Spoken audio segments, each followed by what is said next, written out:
everyone, how's it going? Some of my favorite Pokemon in the entire series are what are known as the Pseudo-Legendaries. They're not legendaries, you can catch a bunch of them, but they're extremely powerful, usually only available in the late game. Actually, Bulbapedia has a pretty simple 3-part definition. It's got to have a total base stats of 600 when it's finally evolved, be a 3-stage evolution, and be in the, and you know I hate these, slow level up group. And we're gonna see which one of these Pseudo-Legendaries can beat FireRed and LeafGreen the fastest. Unfortunately, you would not be able to do this on the Switch version because there's no Game Shark or anything like that. So we're gonna be using my good old cartridges from 2003, but in honor of Nintendo re-releasing these games, I've always really wanted to do this challenge. As always, I allowed my Twitch chat to decide what I was gonna do first, and as you know by clicking on this video, it is going to be Larvitar. So, Larvitar starts as a rock ground Pokemon that will eventually become Tyranitar, a rock dark Pokemon. However, what makes this challenge so interesting is unlike my Generation 1 challenges, in these, we start with the first form and have to evolve it slowly, and I do mean slowly. So we're stuck with Larvitar's pretty pathetic base 300 stats, and its much worse move pool. I mean, this is Larvitar's moves, and this is Tyranitar's moves. You can see Tyranitar gets way better moves. You also might notice Larvitar gets some strange moves like Bite, which in this generation is a special move, although that might help us versus Brock. You might imagine that Larvitar could struggle early, but which Pokemon won't? After this, we have Dratini, Beldum, and Bagon. Who is going to be the best Pseudo-Legendary Pokemon in FireRed and LeafGreen? Let's start out by examining Tyranitar, or Larvitar. But first, one thing I really love in this world are retro video games, and finding good deals on them is really tough. Well, thanks to today's sponsor, Whatnot, I was able to get some great games in my collection, and let me tell you a little bit about how I did it and how you can too by using Whatnot. So after signing up for Whatnot, you're going to want to browse the various categories. Obviously, I'm into retro gaming, but they have toys, sports, books and movies, arts and crafts, tons of stuff. And I went for an auction that had good ratings. I got this game Archon. Actually, let me show you my live reaction to winning it. $4. Let's do this. I've been outbid. All right, there we go. $11. I'm winning. I think we got this. Never heard of this game, but it'll be fun. And I won. Let's go. Don't let the apparent lack of emotion fool you. I was locked in. I wanted that game, and I did a few other auctions winning some cool games like Link to the Past. If you're interested in getting some really cool stuff on Whatnot, well, don't worry, I got you.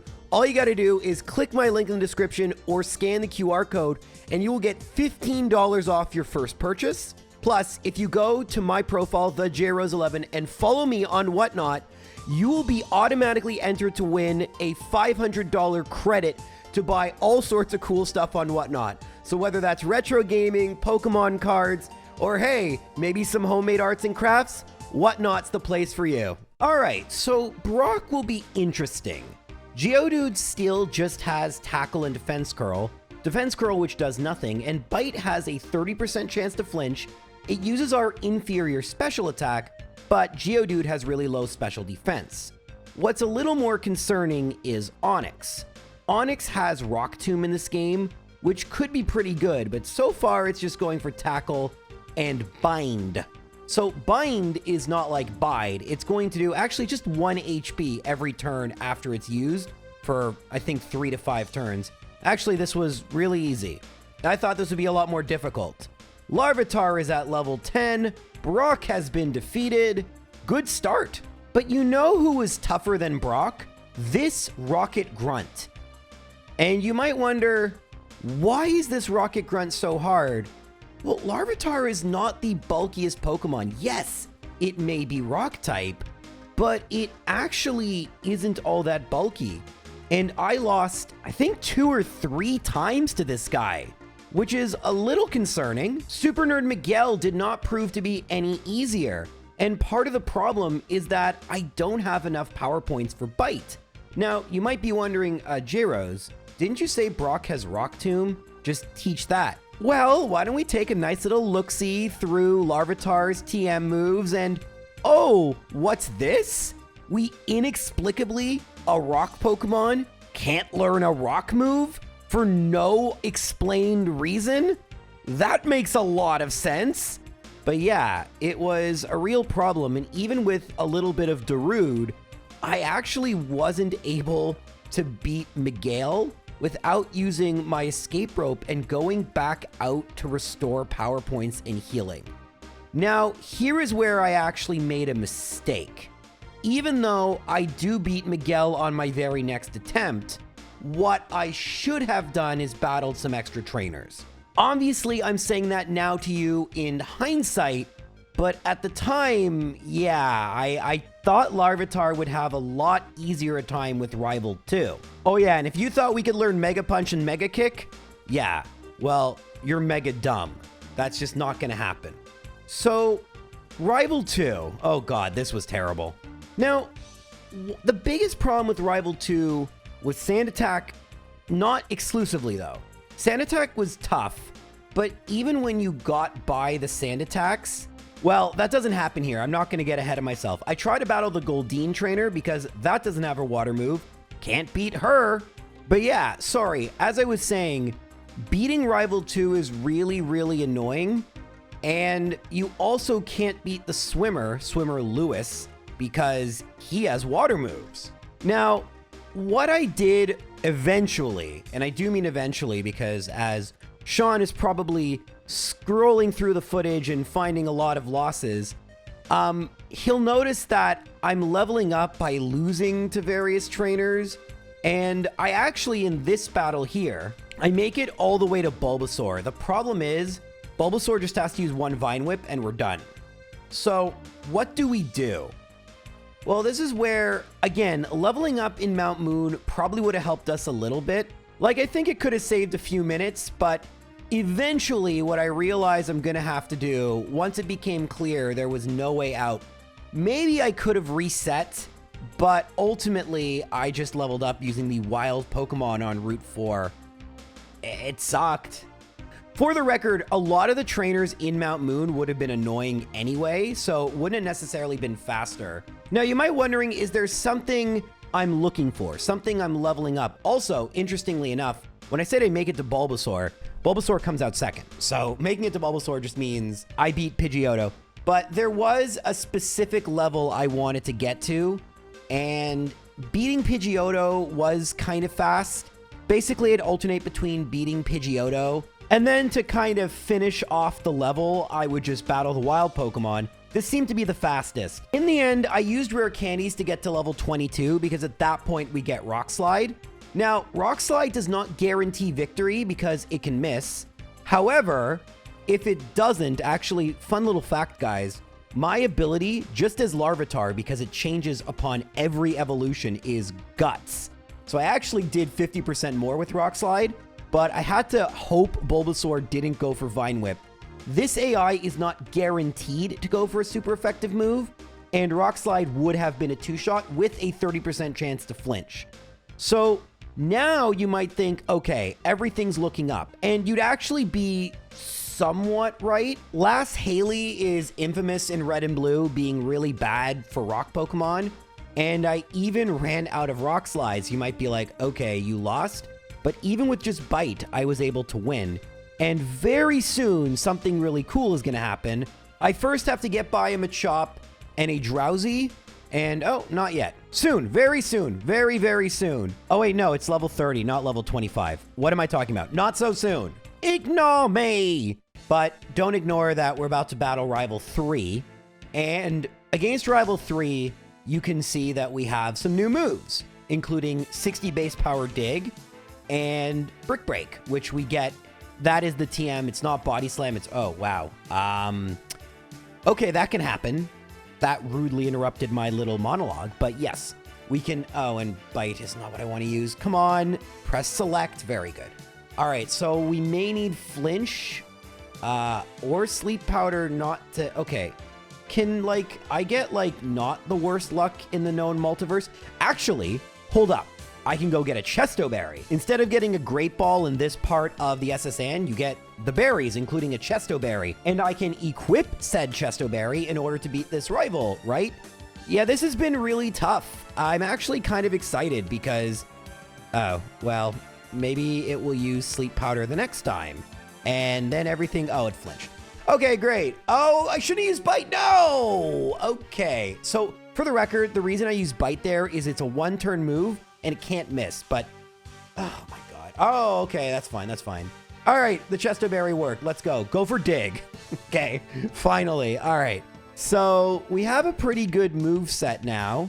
I'm just gonna go, all right, Dig got disabled. Oh yeah, Bite, it's got pretty good special defense. And then Raticate, we can just go for Brick Break. And we are ready. Well, actually, I wouldn't say we're ready. We are forced to go battle Misty. Now, there are a couple very important changes in this game we need to discuss. One of them is that we can't just warp back like we do in Red and Blue, which sucks. The other is I don't actually have to battle trainers I haven't battled before, because in this game, we get the Versus Seeker. Now, these trainers on Route 11 are really great for Larvitar to beat for a lot of experience. And remember how I kept saying level 25? Well, no, it's level 30, like I already had said, and this is where we're going to evolve into Pupitar. Now, there is one rare candy available, so we only need to go up to level 29, and then it is faster just to get the rare candy. Right here in this patch of grass, okay, sorry. Right here in this patch of grass, that was the citrus berry, which is also useful, but yeah, we are going to, no, what are you doing? Yeah, we're going to use the rare candy, J-Rose. There you go. And our Larvitar will evolve into Pupitar. I know it's pronounced Pupitar, but it's fun to say Pupitar. It's a pupa. It's really fun. Why did science call it a pupa? Nothing else uses the U sound. There's no Y in it. I call bull science. Bull. Anyway, you might say, well, why does Pupitar make such a big difference? The answer is it's a lot stronger. Especially in its defense and special defense. So I had thought this was going to be a foregone conclusion. I one-shot Staryu, and then, all right, well, that crit mattered, but I tank, and, well, okay, I can't knock out Starmie if I'm confused. All right, so again, we are going to tank. Wait, we don't? What? I did damage calculations. Something is off. So you can see I'm on the pause screen redoing my damage calculations. There's a website. If I don't remember to link it, it's called Kingler Calc. And unlike standard showdown calculators, it incorporates badge boosts and other unique single-player mechanics. It's meant as a single-player damage calculator. Unlike Smogon's, which is just intended for standard multiplayer battles, something else that's really important about Kingler Calc, it actually has all the trainer and gym leaders Pokemons built in with their proper asterisks. I think Diamond and Pearl, it's wrong for some reason. But otherwise, they're proper IVs and EVs, which is really important. So you don't have to look up that information because even though it's available, it can be hard to find. The upshot of all this is I screwed up and I actually need to be at level 31, which is really annoying and means I'm going to go back on Nugget Bridge and just level up once more.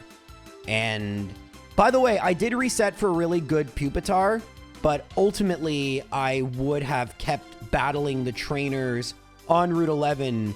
And yeah, I just literally put a number wrong in the calculator.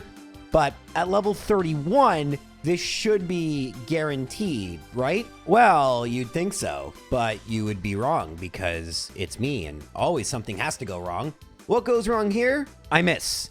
But in the very next battle, I actually not only outspeed Starmie, which I thought I was going to do at level 30, but again, screwed up some numbers. What I was doing, by the way, was trying to calculate a later battle, and I was manipulating my IVs. So your IVs are numbers your Pokemon gets as soon as you spawn it into the game. In my case, I manipulate them in the sense that I will reset for ones that look good. but I don't do what like I'm a Blissey or other RNG manipulators do, which is exploits the game's pseudo-randomness to get a perfect Pokemon, nor do I hack a perfect Pokemon in, just because, I mean, these runs for me have always been kind of a, well, what would a standard normal playthrough be if Oak just happened to offer Pupitar or Larvitar as a starter? How would that go? And that's always been super interesting to me. I used to trade eggs in. I'm really glad I can just do this now. But you might also think, J-Rose, this is a very inefficient run. Lots of mistakes. And I would disagree with you. I mean, yeah, that was a mistake. But ultimately, what I think makes for a more interesting... not interesting. That's not the word I want to use. I think that the in-game time reflecting these mistakes and adjustments accurately says how difficult the Pokemon was to use. That is what the tier list ultimately is to me. Can a moderately experienced Pokemon player beat the game easily, difficult? How long will it take? We know the answer in most cases is yes. Oh my God. Can you just sneak by this guy? Oh my God, I'm going crazy. Anyway, oh gosh, this is the worst thing. I absolutely miss in red and blue where the trainers don't move. Oh God. Anyway, Aerial Ace is going to be important. That's why I'm even here. But now I just have to... Oh my God, you're the worst hiker. Anyway, what was I saying? Yeah, so mistakes, they contribute to poor in-game time, but are a reflection of how difficult it is to use the Pokemon. The better the Pokemon is, the less mistakes matter. Mewtwo, I made a ton of mistakes, and yet it did pretty well. Okay, after an eon of resetting, I do get by this guy without having to battle him. Thankfully, there's nothing notable in Rock Tunnel, and like in Red and Blue, I'm gonna go and battle Giovanni. The first Giovanni battle, I do have Dig, which should, oh, well, after Harden is used, it's going to make Dig annoying. So I'm gonna actually switch to Bite, and I almost two-shot, that's not bad. But yeah, I'm gonna battle Giovanni number 1, then, actually, 1 second, after I win, okay. We'll be fine, yeah. After I win here, we're gonna go then battle Surge, then we'll have Fly, and then battle Rival 4. I do anticipate the game getting a little easier, but something really interesting.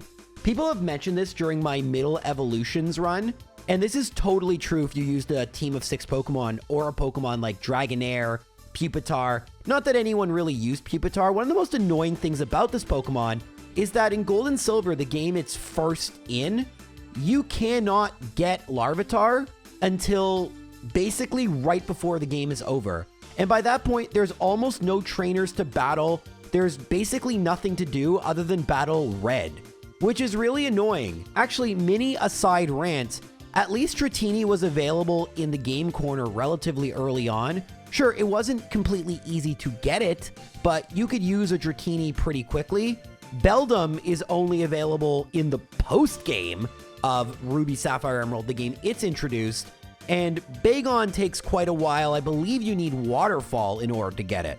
So it is kind of annoying that the games consistently make Pseudo-Legendaries annoying to use until Gen 4 with everyone's favorite Pseudo-Legendary, but not mine, Garchomp, which unfortunately, because I don't love doing runs in Gen 4 as much as Gen 3, we may not get a video with it in it, but I don't know. Never say never, right? Now, I'm not sure what footage Sean used. If he was just watching it like I was, as I was basically just talking to you, you probably have seen that I caught a Doduo, which shouldn't be able to fly, but can fly, in order to fly, because unlike in Red and Blue, the catch route is a little different in this game for a variety of reasons, but we are battling Surge, and I'm actually not going to use Dig a single time because that would waste time. So yeah, that was pretty easy. And now it's time to battle Rival 4, which will be less of a joke in this game. Well, maybe not. Let's see. We use... All right, well, it went for Quick Attack, so that's going to one-shot. But now Ivysaur is going to come out right away. This is a huge change in that the order of the... come on. Boo. Oh, wait. Actually, we might be fine. Wait, maybe not fine. Maybe fine. Hold up. Kadabra, maybe fine. The final Pokemon, I believe, is Growlithe. So this is going to be really annoying in that the reason I gave Rival 3 Ivysaur is that Grass is pretty good against Rock Ground or Rock Dark. And we have to deal with double Intimidate from Gyarados Growlithe. Actually, even in Red and Blue, I find it more difficult even though in theory Blastoise has better defense, in practice, Executor just sucks. So giving the rival Gyarados plus the grass starter, Venusaur of course, makes things a lot harder. Okay, another just brief aside, just something else. You guys seem to like my little segues, so here's one I've always thought about. Gen 1 is pretty unique in that the champion is the rival. If you think about it, in Gen 2 it's Lance and Red, you have no impact on that. In Gen 3 it's either Steven or Wallace, you have no impact on that. There's very few games in which the champion is your rival, and furthermore, specifically in Gens 2 and Gen 3, not counting FireRed, LeafGreen of course, and in Ruby, Sapphire, Emerald, the rival never gets their final evolution, which is so dumb and hilarious. But yes, in the end, it really doesn't matter. I still give the rival the stronger Pokemon because May 2 can be really annoying. But if you wonder why, specifically in these Kanto challenges, I spend so long figuring out what to do with the rival, that's why. It's actually, if we pick Yellow, would be a little bit more challenging, because in Yellow, the starter the rival has is dependent on whether you win or lose battles. And since it's always more optimal to win for the experience points and to skip the rival 1A fight, you pretty much only get Flareon, which can be really advantageous. In some situations, it actually might be interesting in Yellow to do the extra rival battle to ensure Jolteon, but even with grass Pokemon, I don't know if that would save time. I'm not sure. I don't plan on redoing the solo run series in Yellow. I find Yellow just a lot more tedious. I would much rather use FireRed and LeafGreen and use the new concepts like abilities. And also, I really enjoy getting to evolve my Pokemon and doing entire evolutionary line challenges. I think that's a lot more interesting, and I have some really cool comparisons I have planned, depending on how these videos do. As always, if the videos do well, typically I do more of them. If they do badly, like that Legends EA video, yeah, you're not going to see another Legends EA video. I mean, listen, I'm not complaining. That's just common sense, I fear. All right, skipping ahead a bit, it's time to go and battle Koga. Of course, I have skipped Erica. She is a grass-type trainer, but if you're a red and blue head, be aware, Koga's Pokemon, or at least his coughing and wheezing, can't be hit by Dig because they have Levitate. This is part of why I really love doing these challenges in FireRed LeafGreen. It's kind of really fun. Muck, you can, in theory, hit with Dig. Of course, it likes to avoid it. And now we have to switch between either Bite or Rock Slide. Looks like Rock Slide is working fine, and Wheezing won't self-destruct. I actually have to worry more about missing and being poisoned. Another thing about FireRed LeafGreen that I don't have to worry about in Red and Blue is the healing logic. It's a lot more random in Red and Blue, but in FireRed LeafGreen, the gym leaders are a lot smarter about it, and that was how Koga was able to beat me. I do decide to do a little bit more leveling up for Pupitar. I thought that might help, and the more experience we get, the quicker we get Tyranitar, which is at level 55, for those of you who are wondering. I'm going to be honest, I didn't know why it would help a ton, but, oh, well, I can't miss. Missing is really annoying. That is the big thing, is just don't miss too much. We do have the Shed Skin ability, so when we do get poisoned, there is, I think, what is it, a 25% chance, or is it a 30% chance for us to shed it? Now, in Red and Blue, things would be really great because all we would need is for Koga's Wheezing to use self-destruct and we would resist it. Unfortunately, just the damage ranges aren't working. But there is something we can do. In Gen 1, I have some moves that are staples. Body Slam, and although I've used it a lot less because the Pokemon haven't needed it, I think in over 50% of my runs, I probably have used Mimic. It's just good in all situations. Very similarly, we like using Substitute. There are very few Pokemon that Substitute doesn't help. And in this case, we can rebuy Brick Break from the Mart, which is crazy. And once we're behind a Substitute, I think Koga is going to be really easy. Unfortunately, the AI isn't really good at dealing with... I mean, in that case, the Coughing didn't know I was going to use it. And I was just kind of curious how much Bite would do. But yeah, the AI doesn't really understand which moves will and won't hit behind a Substitute, so it'll often just basically waste its turn. Behind a Substitute, we can't get statused, And in addition, we can't get poisoned. Considering that's the only way Koga was able to beat me, I knew that once I got Substitute, it would be an easy win. The problem is, move tutors like this are one time only. I cannot delete Substitute if I want to use it, and there's a good chance I'm going to want to use it. So we only now have 3 attacking moves. Is that going to be enough? Well, let's go and see as we battle the 5th rival, because this is not red and blue, so it's not Rival Fivel. Although I think I've referred him as Fivel, but that's actually my bad. That is not his name. Anyway, we are going to go for Substitute here because Pidgeot loves to go for Feather Dance and Sand Attack. Actually, why is it going for Wing Attack? What a jerk. Anyway, more importantly, there's Feather Dance. See, I told you. Didn't listen. Well, actually, probably did listen. More importantly, okay, wait. We are going to be able to tank what Venusaur throws at us. Unfortunately, this isn't enough. And that, oh, wait, actually, no, boo. That was, okay, well, we want a 2-shot, so this isn't going to work. Funny enough, I may actually be able to beat Erica here. That may give me enough experience points to be able to beat Fivel. I'm going to go Rock Slide. Darn. Okay, wait. I have Shed Skin. Things can be fine. No, Shed Skin. Boo. Okay, well, yeah, I'm not beating Erica. I tried a second time. Oh, wait, actually, I am going to beat Erica. Never mind. I thought I wasn't going to be able to do that, but flinches really help. Okay, fine. This was actually a little too early, so my bad, but in the end, didn't waste too much in-game time. Now I've got to think about where I want to go next. I think I'm just going to battle some trainers here. And yeah, let's try now. I think now I should have enough to 2-shot Venusaur. And if not, there are more trainers around. So being minus Substitute is huge here. Wing Attack. All right, we need to use some status moves. Okay, we 1-shot. That's perfect. We level up. That's perfect. Come on, we need a 2-shot or flinch. Okay, I didn't get the flinch. Come on. All right, well, we got the flinch there. Oh, it doesn't heal. Interesting. Okay, I didn't actually know that. I would prefer to be behind a Substitute because of this. If I'm behind a Substitute, Intimidate actually fails. Gyarados doesn't have a water move, so we might actually still be fine. Alakazam goes for Future Sight. I go Rock Slide and Bite. And now, as long as I 1-shot Growlithe, I think we're okay.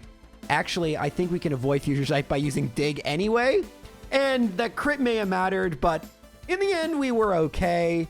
We have defeated the non-Fivel rival.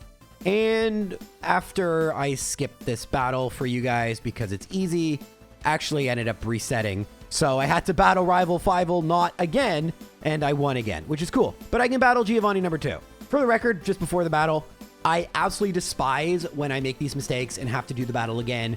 But when I get a second victory in a row, yes, it could theoretically be a fluke, but there's a really good chance that I'm at the right level. Anyway, Geo2, I go for Dig on Nidorino, Poison Point hits me, and of course, Shed Skin is just not activating anymore. We're done with Shed Skin. There's going to be no skins shedding here, just ultimate pain, and that proved to be really bad. So this time I'm going to go for Substitute. For the record, I can still get poisoned through this, but Nidoqueen's Double Kick should, at the very least, one of them just hit the Substitute. Actually, it didn't go for it. And you can see there I got poisoned, and hey, Shed Skin actually worked. This battle specifically, I would have liked to have Brick Break, and in theory, I could teach it again. I'm also going to get this Master Ball just in case I need to catch something later. Probably won't, but just in case. And I want this Hyper Potion. Sorry, I'm just thinking about what I need. There is the annoying thing where FireRed and LeafGreen are so similar to Red and Blue in some ways and so different in others. So like, for example, here in this room would be Earthquake, but it's just an Ultra Ball here, which is terrible. Just remembering the little things. This is now my 11th run like this, so I've gotten a lot better, but considering I go back and forth, sometimes I get confused. Only 3 gyms left. I'm already here, so I'm going to go battle Sabrina. And this might surprise you, I actually outspeed Kadabra. I am a few levels higher, and Rock Slide one-shots not just Kadabra, but also Mr. Mime, and we outspeed and one-shot Venomoth, so... Wait, am I going to outspeed Alakazam? No, but it went for Calm Mind, which is useless. And that is an easy victory. And now we can actually proceed to Cinnabar, and, well, in a second we can proceed to Cinnabar and go and battle Blaine. In theory, I could have battled the trainers in his gym, but I think that Pupitar is ready. Blaine is a little bit different than you remember him because 2 of his Pokemon have Intimidate. So Substitute will be really useful here. Wait, no, it won't because... Oh. Fire Blast. Can I tank one of these? Okay, well, that didn't go the way I thought it was going to go. Maybe I do need more trainers. But there is a chance it could miss, and it looked like it was just doing around 25%. Anyway, I think Ponyta... Oh, it's Arcanine next. Okay, that was not the play. Yeah, this... Oh my... Okay. No, this is not the play. All right, so we're going to have to set up against Growlithe. I don't think I need a miss. I think it's just a range. Anyway, at this point, I decide, all right, time to go battle some trainers in Blaine's gym because it's going to be quick and I need the levels clearly. So, after doing that, have we leveled up enough to tank this Fire Blast? That's what I need. Well, you know what's about to happen. Fire Blast. Oh, it didn't miss. Okay, cool. I actually thought it was like a guaranteed miss at that point. But I'm behind a Substitute, meaning I'm only -1 in attack, meaning I will 2-shot. Oh, well, there's the flinch. I think we're good. Let me just make sure of that. No! Boo! Okay, well, we take the good and the bad there. We one-shot Ponyta, and we should be good unless Rapidash outspeeds us. Ooh, it does. Don't burn. Okay, good. Oh, that's not good. But it could be a range. Blaine's going to heal, and it's not a range. And Blaine heals again.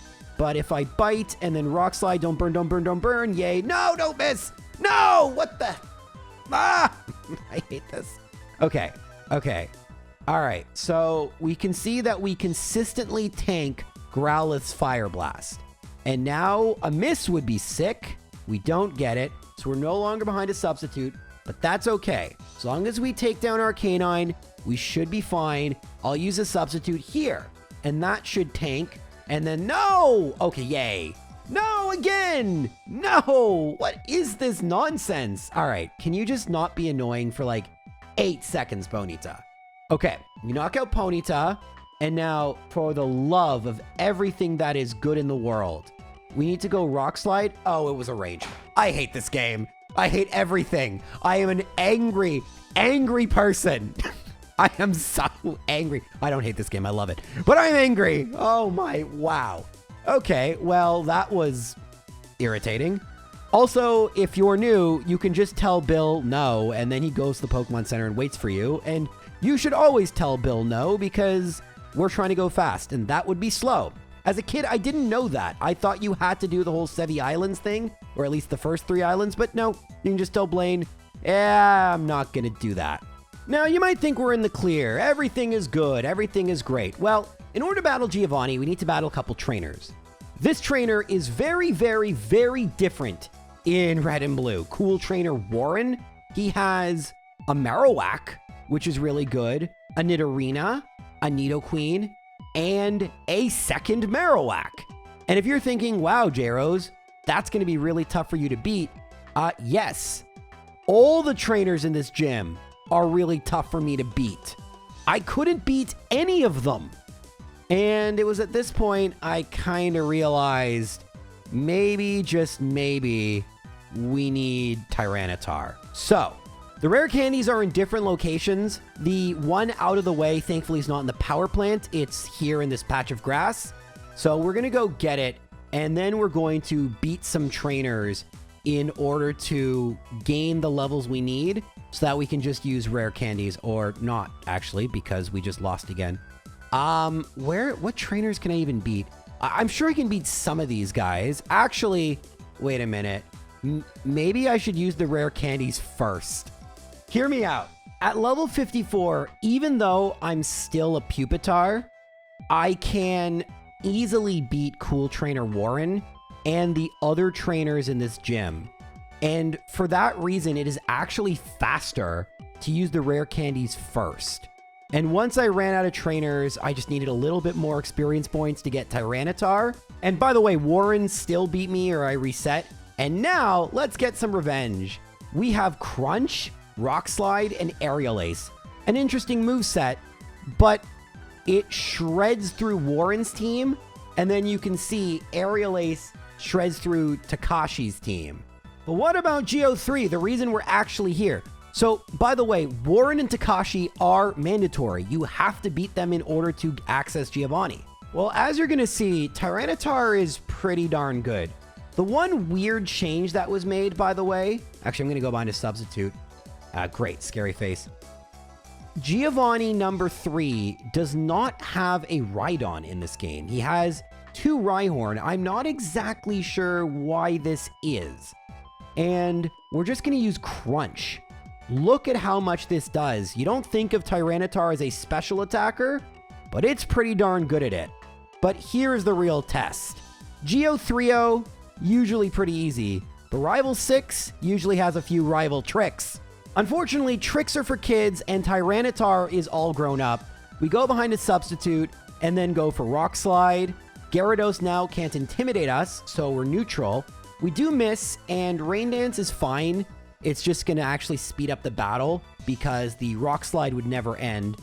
Well, maybe it will. I don't know. I go for Aerial Ace. My substitute fades and another Aerial Ace. Against Rhyhorn, in theory, I could go back behind a substitute, but I'm not overly worried about either Growlithe nor Alakazam. Focus Blast, not that I'd be too worried about a move that's going to miss. It isn't a move until Gen 4. So we're good. And we can move on to the Elite Four. Now, in theory, we might have struggles against everyone.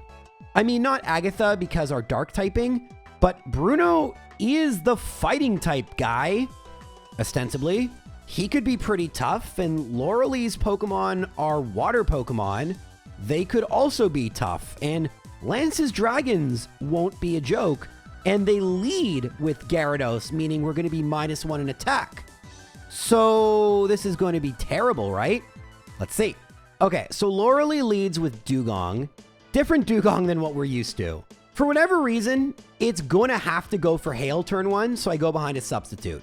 We do get hit by Hail behind the substitute, but Rock Slide, well, with a crit, does enough to knock out Dugong. Cloyster has very good defense, and I go for Rock Slide anyway, we get the flinch. I believe a heal is coming, so I go for Crunch to see if that does more, and it does basically the exact same. That's okay. Next is going to be Slowbro. The Hail is stopped. I go for Crunch, and it's super effective, knocking it out. Lapras, I go for Rock Slide, and okay, it tanks it, but with the Citrus Berry, I don't know if Lapras is going to heal. It does. Okay, that's not the end of the world. We don't miss, and now we can finish it off with a Crunch, and the final Pokemon is Jinx, and... what? What? What? Oh, we won anyway. I can't believe that didn't one-shot. All right, we're going to have to go for Rock Slide against Jinx. I am stunned. I know it has decent special defense, but that's nuts. Anyway, this is actually the one I'm most worried about. Bruno. Fighting types are double super effective against me. We're going to have to be smart here. So I'm going to go behind a substitute against Onix. Rock Tomb thus will not lower my speed. I go for Crunch. That's 1 down. Next is Onix number 2. I go for Crunch. And that's okay. Oh, wait. That's not going to work. That's not going to work. Oh, it's a range? No. All right, well, now we need Aerial Ace to one-shot. Let's try Substitute. What's it going to go? No, Sky Uppercut. Could have missed. See, I need to be behind the Substitute. Aerial Ace doesn't one-shot. Okay. So, I did have some rare candies in reserve, right? I think I have 1 in reserve. And let's try after using a rare candy if that'll work. Listen, in Red and Blue, I can't lose to Bruno, but in this game, it is definitely a possibility. So we're going to go Substitute. Rock Tomb missing would be theoretically nice, but not the end of the world. We knew Crunch would one-shot. We have the black glasses, by the way, because I really want to one-shot this Onix, and we do. Okay, so now we have the buffer we need. We even have the Sandstorm for a 16th of damage, but it's not enough. And the Hitmonchan is going to tank this. When it heals, I can use another substitute, but I don't really see the point. We seem to be needing a miss from Sky Uppercut at this point. Actually, wait a minute. Hold on here. I maybe could have done things a little differently, but we're going to one-shot Hitmonlee. Hitmonchan has higher defense than Hitmonlee, so that's fine, but Machamp has better overall bulk, so it is going to tank this and then go for Cross Chop. Okay, so I need to be behind a substitute for Machamp, meaning I need to one-shot Hitmonchan and stay behind the substitute. I don't think this is that difficult. It's going to require just a little bit more leveling up, which is annoying, but that's what happens when you have a double weakness. We don't actually need to level up that much. I'm not going to overdo it, but there's a couple cool trainers here that give a ton of experience. I'm going to gain the experience I need. And then after beating Lorelei, I will have the amount of... Oh, no. Okay, well, that sucks. As I was saying, after beating Lorelei, we will have enough experience points to actually level up.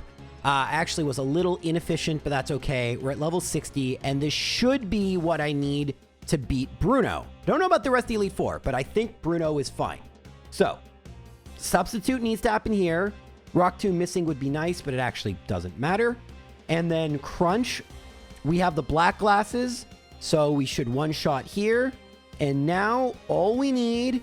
By the way, I have some answers to questions you may have, but we're going to go Aerial Ace, and there you go. And that is game, because even if Machamp hits me here, it has a 20% chance to miss, by the way. I just have to use another Aerial Ace because the Citrus Berry activates, and there we go. Now, I'm going to answer some questions you may have. Jiros, what about the Sharp Beak item? Unfortunately, we need to catch a bunch of, I think it's Fearow, and it's like 10%, so not practical. Jiros, what about Leftovers? That requires me to catch 30 Pokemon, which takes a lot longer than you think. For Pseudo-Legendaries, I don't think it'll be worth it, but we will do that again eventually. There are Pokemon it will be. Anyway, Agatha. We still have the black glasses equipped, and just for safety, I'm going to go behind a substitute. I was a little worried about double team, but when you have Aerial Ace, we're fine, and Crunch hit anyway. Now, we should be good here. Arbok, because behind a substitute, Intimidate can't hit us. Screech can't hit us. Agatha is going to heal. I'm just going to go for Crunch because it can't miss. I think Crunch actually 2 shots, and that should be everything. Haunter is next. We will one-shot it. Golbat is next. We don't miss, and we one-shot it. And I'm not going to learn Earthquake. Would be a great move, but not against Gengar, by the way. It also has Levitate. It actually outspeeds, but Hypnosis can't hit because I am behind a substitute. And we first try victory Agatha. I'm much more worried about Lance. However, you should know something. This is the Lance team you're used to seeing, where Gyarados has Hydro Pump. Well, little did I know or remember, in this game, it doesn't have a water move. I didn't know that, and you'll see I make some mistakes. But I realized very quickly once it goes for Dragon Rage, I remembered, oh yeah, it doesn't actually have a water move. And although Lance is going to heal, he has 2 full restores, I can actually use Substitute very effectively. Now, I won't pretend like if I didn't have Leftovers, it wouldn't be useful. And I probably should have given myself a Citrus Berry here because I am going to be using so much Substitute. Being behind a Substitute is great because Dragonair does like to go for Safeguard, which it goes for. So we knock it out without taking a single hit. We're still behind the Substitute. Dragonair number 2 goes for Thunder Wave, which can't hit me behind a substitute, and we knock it out with Crunch. And now we have super effective moves against the next 2 Pokemon. Rock Slide does not one-shot Dragonite. Our substitute has fallen, but we should outspeed as long as we... Oh, okay, Citrus Berry is fine. Now Lance won't heal. And now all we need is for Aerodactyl not to be too annoying. Ancient Power, no Omni Boost, but we don't one-shot. No! Full Restore. This could be bad. We go for Crunch. We get a special defense drop, so I'm going to go for Crunch again. No Omni Boost, and we're able to take it out. I went for Crunch because I did not want to risk Aerodactyl avoiding the attack. Sandstorm does not boost special defense of rock Pokemon in this game, by the way. Unfortunately, that would be really useful. But our first time to the champion, I actually think we should be good. This time I will equip the Citrus Berry, and I hope this goes well. This Gyarados does have Hydro Pump, but there's something I haven't told you yet. We'll see how this goes. Anyway, we're going to go behind a Substitute because this loves to go for Feather Dance. It goes for Aerial Ace. That's fine. Crit sucks, but whatever. Rock Slide, we knock out Pidgeot. I figured he would, but still. Gyarados, okay, this is probably going to two-shot. No! It went for Dragon Rage. Interesting. I don't know why it did that. And it did it again. That's really weird. I mean, if Sean wants to pause, this is the team. This is straight from Bulbapedia. It has Hydro Pump. I don't know why it's not using it. But this is what, actually, if you looked at that quickly, you'll notice that Venusaur actually only has Solar Beam. I did not remember this. So maybe it is easy to use Venusaur because Solar Beam is a 2-turn attack. And when I'm behind a Substitute, it's easy. Rhydon, we actually get a crit, which speeds things up quite a bit. Alakazam, we're not going to outspeed. Oh, why did I go for Rock Slide? Anyway, it went for Reflect. I'm going to go for Crunch here. It didn't one-shot. Okay, well, actually, it's going to with the Sandstorm. And now Arcanine, we're going to hit level 63 most likely. It's going to take down the Substitute so we can see the awesome sprite of Tyranitar as we take down Arcanine, level up to level 63, and honestly, without too much difficulty, beat Generation 3 with a Tyranitar. This wasn't as easy as you may have thought it was going to be. We didn't use Tyranitar that long, and probably that was why it sucked. But level 63, and we have 526. To put that in the context of the FireRed LeafGreen runs we've done so far, that would actually put Tyranitar as the 4th worst Pokemon. The only things worse than it are Typhlosion, Sceptile, and Meganium.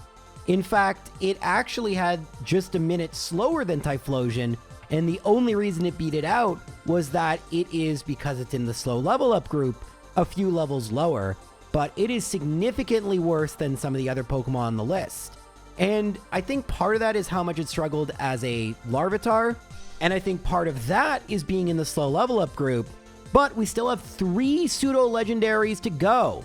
Beldum, Dratini, and Bagon. You know what? Rather than do one huge 3-hour video, I'm going to try splitting them up so that you guys can pick the next Pseudo-Legendary. Let me know. I will tally up your comments, and the next one will be the one that comes out. Unless I've already made it, in which case I will claim I did that and then not do it.